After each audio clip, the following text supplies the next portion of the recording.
So do you mind if we have a very honest, direct conversation about what's happening in the marketplace right now? Conversation that most agents are not willing to have. Most frankly don't have the scope of being able to have as much data as we have to be able to articulate this, at least not this early in the market cycle.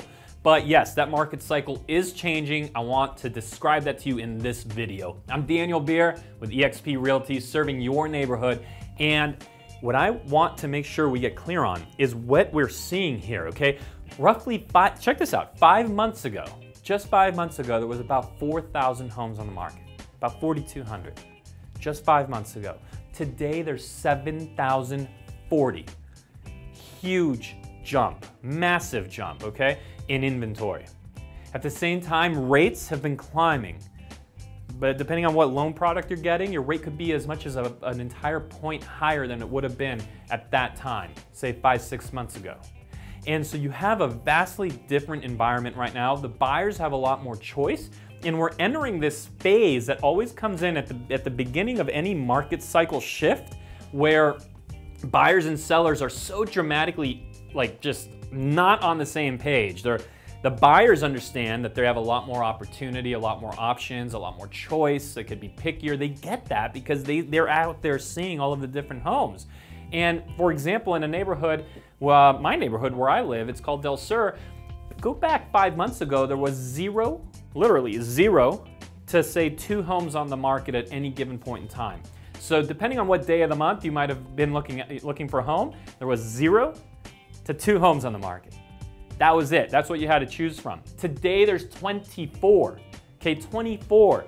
Massive change in inventory, a complete change in the environment. But sellers still are operating with the mentality of, oh, well, my neighbor just sold for $950, so I must be worth $1 million, right? So sellers are still operating that way, but the buyers understand that they actually have 24 homes to choose from when, say, 5 months ago, they had 0 to 2. And it's going to take a while. We see this every time. In 2006, 2007, when the market shifted on us, and by the way, I'm not suggesting at all that the result of the shift be the same. It won't be. At least it shouldn't be. There's no foreseeable reason why it should be. That's for darn sure. And thank God, there's so many qualified mortgages out there, et cetera now. But that's a different topic. What I want to stress on is when that market started to shift, what happens at first is that you enter this stage of where it's just very difficult to do business because buyers and sellers are completely off. They're just not on the same page. There's a gap in communication there. Buyers believe we're in one market, sellers believe we're in a different market, and that just feeds into the inventory growth that we're already starting to see. And literally, day by day, week by week, we have more homes on the market right now. So eventually, what happens is the market gets back on the same page about what happened in, say, 2011. Now, granted, the last cycle was deep and long, so again, shouldn't take that long.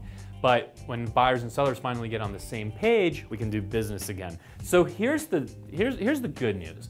There are still, it's still a very healthy environment to be selling in.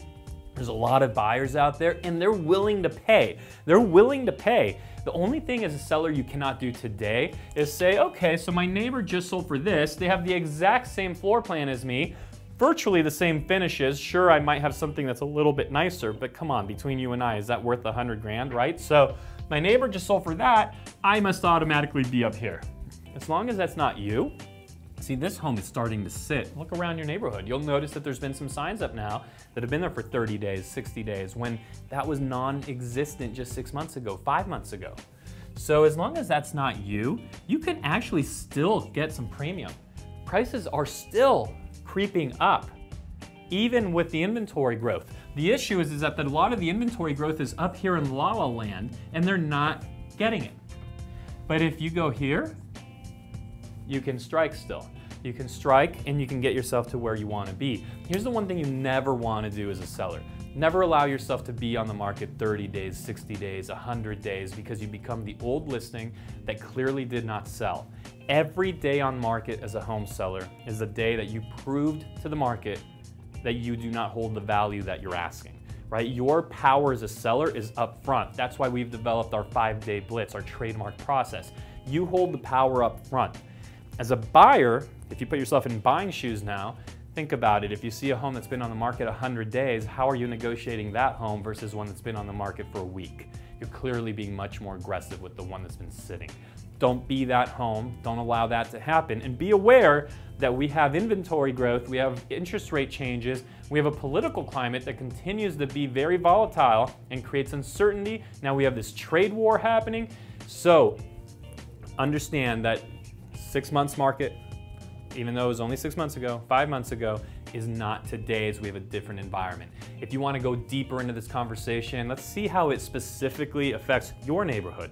Okay, I gave you an example from mine where inventory literally went from anywhere from 0 to 2 homes up to 24. Okay, so let's call it a 12x growth. Well, that's not what's happening in every neighborhood. Some neighborhoods have less inventory growth than that. Mine also started from an artificially low place.